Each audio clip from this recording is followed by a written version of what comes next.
Howard Hughes lived the American dream. He was wealthy beyond belief, dated beautiful movie stars, and made record-breaking flights. But the man who could have it all for years just wanted to be left alone.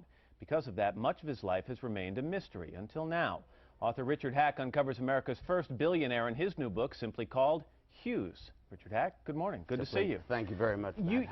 I'm fine, thank you. You say this is a different perspective on Howard Hughes because the other books have been written based on stories told by people who knew him. You think this is his point of view. How could that be? Well, I made the effort to try to get inside his mind.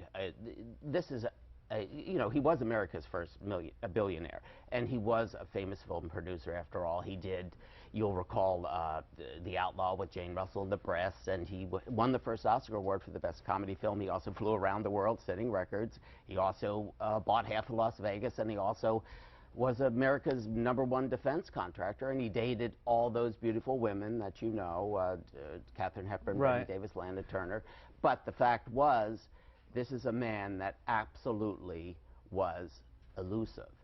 To everyone who knew him, they knew him differently. So you interview someone, and they will give you a different story each time. He demanded his privacy. He was obsessive about it, and yet he had the people who work for him keep detailed records of every move he made, from the time he ate to the time he went to the bathroom. Why? This is the story. He did not have that done. They did it so they could keep track and refer to it, because he was so compulsively controlling that when he would talk to them, they'd have to know exactly what he was talking about. He had an incredible memory. Did he know they were keeping these records? No. He did not know they had the records, and when he found out about it, he wanted them all destroyed as they were going. He thought they were destroyed. The fact that they weren't destroyed would have killed him if he hadn't already been dead. And it's some of those documents that were kept about him that you scoured to write this book. Over 110,000 pages I rifled through. You say he was known as a great ladies' man. However, you say perhaps that was a bit of a myth, that he was not all that great a lover. He dated Katharine Hepburn. Yes, he certainly did. She moved in with him at one point, brought the maid, the butler, and the 3 dogs. Why did she move out? What happened between the two of them? Well, she found out that he was dating Betty Davis. That sort of puts a crimp on things, you know, when you think you're the only one. He proposed to all these ladies, mind you. And then they'd all find out that he had somebody else on the side. When Ginger Rogers found out, she threw a bag full of jewelry at him, only to learn the next day that he also repossessed her station wagon that he had given her. We have a photo that I think was the last picture ever taken of Howard Hughes, and the weird thing is it was taken 25 years before he died. That's right. Why did he retreat so thoroughly from the public? Well, for one thing, he didn't have to deal with them. He had so much money that he could lay naked in a bed, blacked out room, talking on the telephone, and do all his business. Everybody else was out there doing it. And on top of that, he was a sociopath. He didn't like people. He didn't like, even his aides, who were the only people he saw, he didn't allow to talk to him. You talk about the cleanliness issue, the fear of germs. Yes. Perhaps a result of the way his mother raised him. Definitely. She would wash him down with lye soap every morning. She would check his teeth like a horse. She looked in the toilet at his feces to see if there was tapeworms. But mind you, it was a time that there were malaria, typhoid. There were epidemics everywhere, so she was concerned. Here are the rules for when someone would come into the room where he was staying. This is part of a memo. It says, before opening the door to the room, the man is to stand with a folded newspaper in his right hand, rapidly wave it for at least a minute to eliminate the possibility that flies will enter the room. Using 8 Kleenexes placed in the left hand, the man who's rapidly waving the newspaper will knock on the door. When HRH responds, the man will open the door using the hand with the Kleenex. I mean...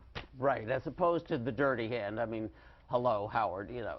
The man was a bit compulsive, let's face it, but on the other hand, he was absolutely the most amazing man that America has ever created, ever. Okay, I have got to interrupt you right now. Sorry. Richard Hack, thank you very much.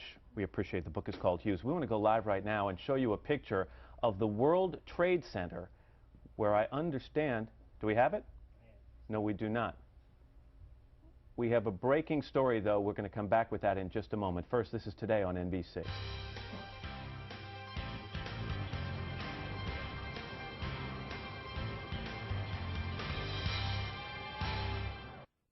Why drive all over town to compare cars?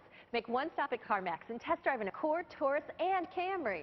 We have nearly every make and model, 10 times more cars than the average dealer, so you get the car you want. CarMax, the way car buying should be. Why do warehouse clubs and superstores offer the lowest prices? Because they sell in volume. CarMax, the auto superstore, has up to 10 times more cars than the average dealer, so we can afford to offer below Blue Book prices. CarMax, the way car buying should be. Welcome to Wardrobe 911. These three friends came to us with a problem. How do you get that designer look without breaking the bank? Wow, great designer. Fortunately, it's Designer Week at Ross. We found some of the top labels at fabulous prices. At Designer Week, you'll find the latest in career and casual clothing at unbelievable savings. That looks so expensive. Thank you. Thank Designer Week at Ross. And you can do it too. Designer Week at Ross. Don't miss it. What makes you smile? Every day at McDonald's, we're serving up a variety of great tastes at breakfast. Whether you like scrambled eggs with pancakes, egg McMuffins, sausage biscuits with egg, or our delicious bagel sandwiches, we've got something hot, fresh, and made to order just for you. And remember, no breakfast is complete without coffee and the cool, fresh squeezed taste of Minute Maid orange juice. Start off your day, every day, with breakfast variety at McDonald's.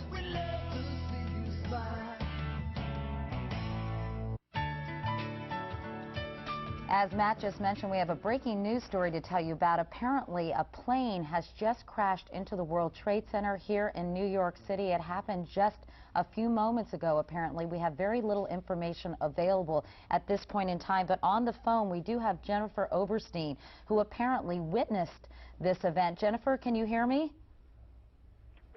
Hello? Hi, Jennifer. Hi, Katie. Hi, can you please tell me what you saw and give me any information about what's going on there? Yes, I have to tell you, it's quite terrifying. I'm in shock right now. I came out of the subway at Bowling Green. I was heading to work in Battery Park at the Ritz-Carlton Hotel, and I come out, and I heard a boom, looked up, and there was a big ball of fire. I'm now looking north at the World Trade Center, and it is the left twin tower if I'm looking north. I'm in Battery Park right now, and you can hear the fire engines and the emergency crews behind me, and it is unbelievable. When the fire first burst, it was a... Hello? Go ahead. We can hear you. In air like I've never seen before, and as you know, I used to work in news. I've never seen any fire like this in the air, and the pieces of the building were flying down. It looks like it's like the top, I can't even tell you, maybe 20 floors. Intense smoke. It's horrible. I can't even describe it to you. Do you have any idea what kind of plane it was? I'm sorry? Do you have any idea what hit the World Trade Center? What it was? Yeah, what kind of plane? We're getting reports that an airplane hit the building. Oh, I didn't even know that. Honestly, I was walking up and it looked up and saw a big boom and fire. You know, I got to tell you, we were all saying around here that it was very interesting that it would be a bomb and it would be so high up.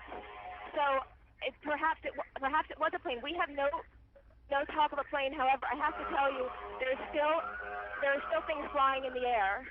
I mean, it's mind-boggling, and it's horrifying. Jennifer, it's Matt Lauer. I'd like to ask you, while you were close to the building, or have you, since the explosion, seen anyone who's been injured being taken out of the building? Are there ambulances dealing with people on the sidewalk around the building? No, I have not. I have not gotten that close. I have to tell you that my father works in the World Financial Center, and I first called over there to see, because it's next door, to see, you know, if he was okay. I couldn't get through, and I'm far away right now. I thought it might be a little dangerous to get too close. I saw lots of debris coming down, and right now I'm in Battery Park. I don't know, you know, it's probably a 5-minute walk from here to the World Trade Center, but the smoke is incredible. I mean, I can't see the top of the tower, and it's starting to cover the top of the second tower. In fact, we're looking at pictures right now, Jennifer, with a huge gaping hole on the side of the building and billowing smoke. So I'm right now, you see, yeah, I see major fire. I definitely see fire.